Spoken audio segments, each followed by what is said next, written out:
تو اللہ تعالیٰ کی ایسے لوگوں پر لعنت ہے، اور تمام لوگوں کی لعنت ہے ایسے لوگوں پر۔ حدیث مبارکہ میں آتا ہے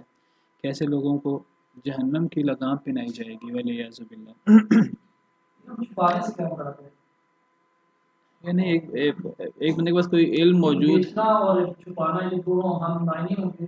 نہیں، آپ کو ایک بات کا پتہ ہے لیکن آپ دنیاوی مفاد کے لیے وہ بات بتاتے نہیں ہیں۔ آپ نے کوئی فیصلہ کرنا ہے، آپ کو پتہ ہے اس بارے میں قرآن و حدیث کیا کہتے ہیں، لیکن آپ حق بات کو واضح نہیں کرتے دنیاوی مفاد کے لیے۔ آپ کو پتہ ہے حق اور باطل کیا ہے، اللہ اور رسول کی بات کیا ہے، لیکن آپ اپنے تعصب کے لیے اور اپنے دنیاوی مفاد کے لیے آپ حق بات کا اظہار نہیں کرتے، آپ غلط فیصلہ کر دیتے ہیں رشوت لے کر۔ یہودی علم چھپاتے تھے، عیسائی علم چھپاتے تھے، نبی صلی اللہ علیہ وسلم کی صفات جو تورات و انجیل میں تھیں وہ چھپاتے تھے، کیونکہ نبی صلی اللہ علیہ وسلم بنی اسماعیل میں سے آگے تھے۔ تو بعض علماء کی رائے یہ ہے کہ کبیرہ گناہ ہر وہ گناہ ہے جس پر وعید ہے، جس پر کوئی نہ کوئی سزا ہے، چاہے وہ دنیا کی سزا نہ بھی ہو، آخرت کی سزا ہو۔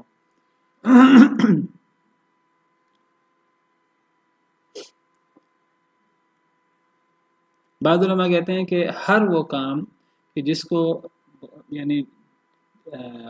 جس کو کرنے کا حکم دیا گیا ہو باقاعدہ امر کے صیغے سے، کوئی نہ کرے اس کو، جس کو کرنے سے منع کیا گیا نہیں کے صیغے سے، اور وہ اس سے نہ رکے، تو بہرحال یہ کبیرہ اور صغیرہ کی تفریق تو موجود ہے۔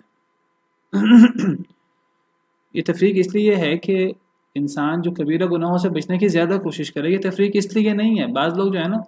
کبیرہ اور صغیرہ کے چکر میں، یا جن چیزوں پر عمل کرنا ہے تو فرض اور مستحب کے چکر میں، واجب اور مستحب کے چکر میں وہ سمجھتے ہیں کہ مستحب پر تو عمل نہیں کرنا، بس واجب پر ہی عمل کرنا ہوتا ہے، یا یہ جو کبیرہ گناہ ہے اسی سے بچنا ہوتا ہے، صغیرہ سے تو بچنے کی ضرورت نہیں ہے۔ نہیں، یہ فرق اس لیے بیان نہیں کیا، یہ فرق اس لیے بیان کیا کہ کسی شخص سے کبیرہ گناہ سرزد ہو جائے تو ایک انسان کو بہت زیادہ پریشان ہو جانا چاہیے۔ باقی انسان کبیرہ گناہ سے بچے تو اللہ چھوٹے گناہ اللہ معاف کر دیں گے۔ فرق تو موجود ہے، یہ نہیں کہ فرق نہیں ہے۔ کچھ صغیرہ گناہ ہیں، کچھ کبیرہ گناہ ہیں، پھر کبیرہ گناہ میں بھی کچھ اکبر الکبائر ہیں، زیادہ بڑے گناہ، کبیرہ میں بھی بڑے بڑے، پھر بعض ایسے ہیں جن کو موبقات کہا گیا ہے، اجتنبوا السبع الموبقات، 7 ہلاک کر دینے والے گناہ سے بچو۔ پھر 3 ایسے گناہ ہیں جو سب سے کبیح ہیں، ایک زنا کرنا، اور ایک اولاد کو قتل کرنا، اور ایک زنا کرنا ہمسائے کی بیوی سے خاص طور پہ۔ پھر سب گناہوں سے بڑا گناہ آپ کو پتہ ہے وہ شرک ہے۔ یہ درجات ہیں، تو بڑے بڑے گناہوں سے بچنا چاہیے۔ انسان بڑے گناہوں سے بچے تو چھوٹے گناہوں سے انسان خود بخود بچ جاتا ہے، اور اگر کوئی کمی بیشی ہو جائے اللہ تعالیٰ معاف کر دیتا ہے۔ لیکن ایک بندہ بڑے گناہوں سے نہ بچے تو پھر چھوٹے گناہ بھی معاف نہیں ہوتے، پھر جب اس کو سزا ملے گی تو ساتھ ساتھ چھوٹے گناہوں کی بھی سزا ملے گی۔ اور ویسے اگر ایک انسان جو ہے وہ چھوٹے گناہوں کی پرواہ نہ کرے تو چھوٹے گناہ مل کر بڑے بن جاتے ہیں، جیسے قطرہ قطرہ مل کر دریا بن جاتا ہے اگر ایک انسان پرواہ نہ کرے۔ باقی ایک انسان کو پرواہ ہو تو پھر انسان بڑے گناہوں سے بھی بچے گا، اور کچھ کمی کوتاہی ہے انشاءاللہ اللہ تعالیٰ معاف کر دیں گے۔ سورہ نجم میں دوسرے مقام پر اللہ تعالیٰ فرماتے ہیں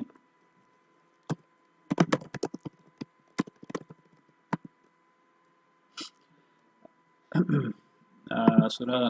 نجم آیت نمبر 31-32، اللہ فرماتے ہیں کہ وَلِلَّهِ مَا فِي السَّمَاوَاتِ وَمَا فِي الْأَرْضِ لِيَجْزِيَ الَّذِينَ أَسَاءُوا بِمَا عَمِلُوا وَيَجْزِيَ الَّذِينَ أَحْسَنُوا بِالْحُسْنَى،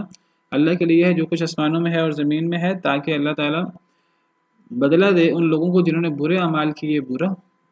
وَيَجْزِيَ الَّذِينَ أَحْسَنُوا بِالْحُسْنَى، اور اللہ تعالیٰ بدلہ دے ان لوگوں کو جنہوں نے نیکی کی اچھا۔ زمین و آسمان اللہ کی ہے، اللہ نیک لوگوں کو اچھا بدلہ دیں گے، برے لوگوں کو برا بدلہ دیں گے۔ نیک لوگ کون ہیں؟ اللہ فرماتے ہیں الذین یجتنبون کبائر الاثم والفواحش الا اللمم،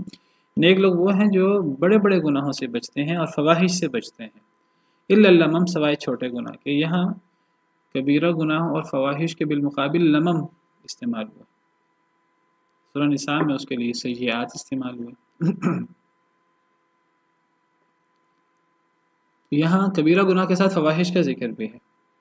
تو فواہش بھی کبیرہ گناہ میں شامل ہیں، بلکہ بعض علماء تو کہتے ہیں فواہش تو کبیرہ گناہ سے بھی اکبر الکبائر میں آتے ہیں۔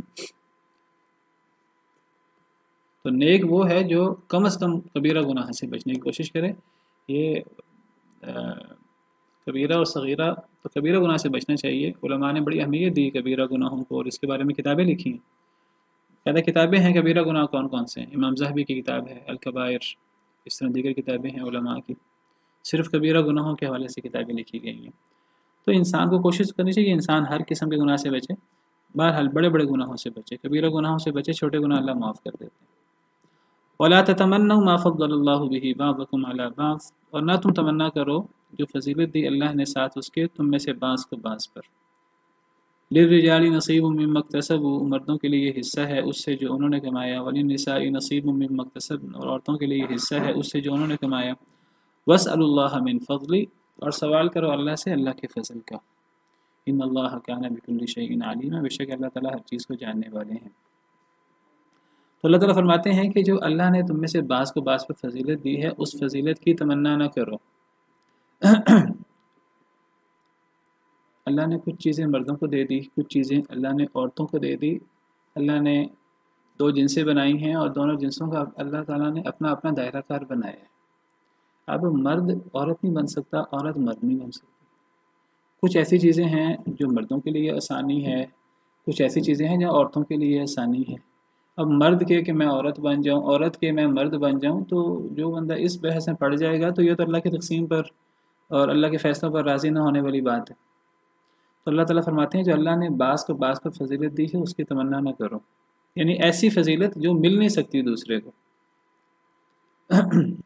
جو مل سکتی ہے انسان اس کی تمنا کر سکتا ہے۔ اللہ نے کسی کو علم دیا ہے، دوسرے کو علم نہیں دیا، کم دیا ہے، وہ کہہ سکتا ہے جی اللہ تعالیٰ مجھے بھی علم دے دے۔ حسد نہ کرے انسان، دعا کرے۔ لیکن ایک انسان ایسی چیز کی تمنا کرے جو ممکن نہیں ہے، ایسی چیز کی تو تمنا بھی نہیں کرنی چاہیے۔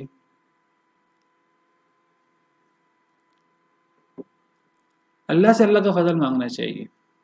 اصل میں یہ آیت کب نازل ہوئی؟ صحابہ میں سے عورتوں نے، خاص طور پر ام سلمہ کے بارے میں آتا ہے، نبی صلی اللہ علیہ وسلم کی زوجہ مطہرہ ہیں، ام المؤمنین۔ تو انہوں نے کہا کہ حضرت ام سلمہ کے بارے میں انہوں نے کہا اے اللہ کے رسول ایغزو الرجال ولا نغزو، کہ مرد جہاد کرتے ہیں ہم نہیں کرتے۔ اب وہ تھا جہاد مرد کرتے ہیں، عورتیں اس طرح کر کے میدانہ دیوانہ وار تو جہاد نہیں کرتی، وہ جہاد کی بعض صورتوں میں شامل ہو جاتی ہیں، تیمارداری وغیرہ میں، ان چیزوں میں، لیکن باقاعدہ میدان جنگ میں آمنے سامنے عورتوں کا کام ہی نہیں ہے لڑنا۔ مرد جہاد کرتے ہیں، جہاد کی بڑی فضیلت ہے، ہم نہیں لڑتی، ہم قتال بھی نہیں کرتی کہ ہم شہید ہوں، مردوں کو شہادت بھی ملتی ہے، ہمارے لیے نصف میں راز ہے، بعض میں ہے کہ ہماری گواہی عادی ہے۔ تو اللہ تعالیٰ نے یہ آیت اتار دی وَلَا تَتَمَنَّوْا مَا فَضَّلَ اللَّهُ بِهِ بَعْضَكُمْ عَلَىٰ بَعْضٍ، کہ اللہ نے جو بعض کو بعض پر فضیلت دی ہے اس فضیلت کی تمنا نہ کرو۔ یعنی اللہ کے اپنے فیصلے ہیں، اللہ نے جس کا جو دائرہ کار بنایا ہے انسان اس دائرہ کار کے مطابق کام کرے، اور انسان اللہ سے وَاسْأَلُوا اللَّهَ مِن فَضْلِهِ، انسان اللہ سے مانگے، اللہ تعالیٰ سے۔ اگر انسان اللہ کے دائرہ کار پر اللہ نے جس کے لیے جو بنایا ہے انسان اس پر مطمئن ہوگا اور راضی ہوگا، اللہ اس کا مقام اور اس کو اتنی فضیلت دے دے جو دوسرے کو اللہ نے دی ہے۔ اللہ کے لیے کیا مشکل ہے؟ دیکھیے انہوں نے کہا کہ مرد جہاد کرتے ہیں ہم نہیں کرتے، اللہ نے عورتوں پہ جہاد نہیں رکھا۔ اگر عورتیں ایسے کام کریں جو اللہ نے ان کو حکم دیا ہے، ممکن اللہ ان کو جہاد کے برابر اجر دے دے۔ بعض احادیث میں اگر عورتیں یہ کام کریں جنت کی جس وجہ سے چاہے داخل ہو جائیں، تھوڑے کام ہیں، کیونکہ عورتوں کا دائرہ کار فرق ہے، مردوں والا دائرہ کار نہیں ہے۔ پھر یہ جو فرق ہے، یہ دائرہ کار کا فرق ہے، یہ ثواب گناہ کا فرق نہیں ہے۔ ثواب گناہ مرد اور عورت کا برابر ہوتا ہے، دائرہ کار میں تو فرق ہے، ثواب میں فرق نہیں ہے، گناہ میں فرق نہیں ہے۔ وَمَن يَعْمَلْ مِنَ الصَّالِحَاتِ مِن ذَكَرٍ أَوْ أُنثَىٰ وَهُوَ مُؤْمِنٌ فَأُولَٰئِكَ يَدْخُلُونَ الْجَنَّةَ، جو نیک عمل کرے مرد ہو یا عورت جنت میں جائے گا۔ یہ نہیں کہ عورت کے لیے جنت عادی ہے یا نیکیاں کم ہیں۔ وقت ختم ہو گیا، انشاءاللہ کل اس موضوع کو مزید آگے پھیلاؤں گا۔ تو یہاں ایسی چیزیں مراد ہیں جو مشکل ہیں، تو مردوں کو عورتوں کی تمنا نہیں کرنی چاہیے، عورتوں کو مردوں کی تمنا نہیں کرنی چاہیے، اللہ سے اللہ کا فضل مانگنا چاہیے۔ اللہ نے ہر چیز کو بڑے جان کر اور علم و حکمت کے ساتھ بنایا ہے، بلکہ جو مرد عورت بننے کی کوشش کرے اس پر لعنت ہے، اور جو عورت مرد بننے کی کوشش کرے اس پر لعنت ہے۔ اللہ کے فیصلوں پر راضی نہ ہونے والی بات ہے۔ انشاءاللہ تھوڑی سی اس کی وضاحت کل مزید کروں گا۔ سبحان ربک رب العزت عما یصفون وسلام علی المرسلین والحمد للہ رب العالمین۔